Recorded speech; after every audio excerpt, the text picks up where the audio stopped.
মধ্যপ্রাচ্যে কি আরও একটি বড় যুদ্ধ বাঁধতে চলেছে?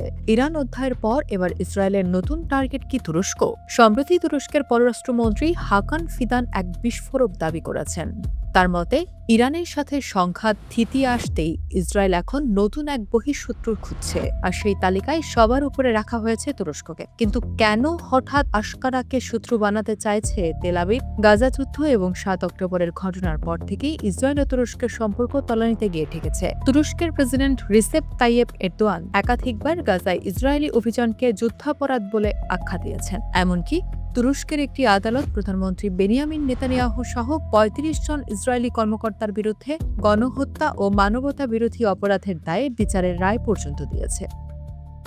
রাজনৈতিক বিশ্লেষকরা বলছেন, এই পরিস্থিতিকেই লুফে নিয়েছেন নেতানিয়াহু। ইসরায়েলের নির্বাচন যত ঘনিয়ে আসছে, ক্ষমতা টিকিয়ে রাখতে নেতানিয়াহু সরকারের জন্য একটি বড় বহিঃশত্রুর ইস্যু তত বেশি গুরুত্বপূর্ণ হয়ে উঠছে। আর তাই তুরস্ককে ইসরায়েলের জাতীয় নিরাপত্তার জন্য এক বিরাট হুমকি হিসেবে হাজির করা হচ্ছে। সবচেয়ে উদ্বেগের বিষয় হলো, শুধু নেতানিয়াহুর বর্তমান সরকারই নয়, ইসরায়েলের বিরোধী শিবিরের নেতারাও একই সুরে কথা বলছেন। সাবেক ইসরায়েলি প্রধানমন্ত্রী নাফতালি বেনেট, যিনি আবারও ক্ষমতায় আসার প্রস্তুতি নিচ্ছেন, তিনি সাফ বলেছেন তুরস্ক নাকি ইরানের মতোই আরও একটি নতুন ঐক্য গড়ে তুলেছে। তাই ইসরায়েলকে এখন তেহরান ও আঙ্কারা দুই দিক থেকেই চ্যালেঞ্জ মোকাবিলার জন্য প্রস্তুত থাকতে হবে। শুধু তাই নয়, তুরস্কের দীর্ঘদিনের শত্রু গ্রিস ও সাইপ্রাসকে নিয়ে নতুন আঞ্চলিক জোট গড়ার পরিকল্পনাও করছেন নেতানিয়াহু। তবে আন্তর্জাতিক বিশ্লেষকরা একে দেখছেন ভিন্ন চোখে।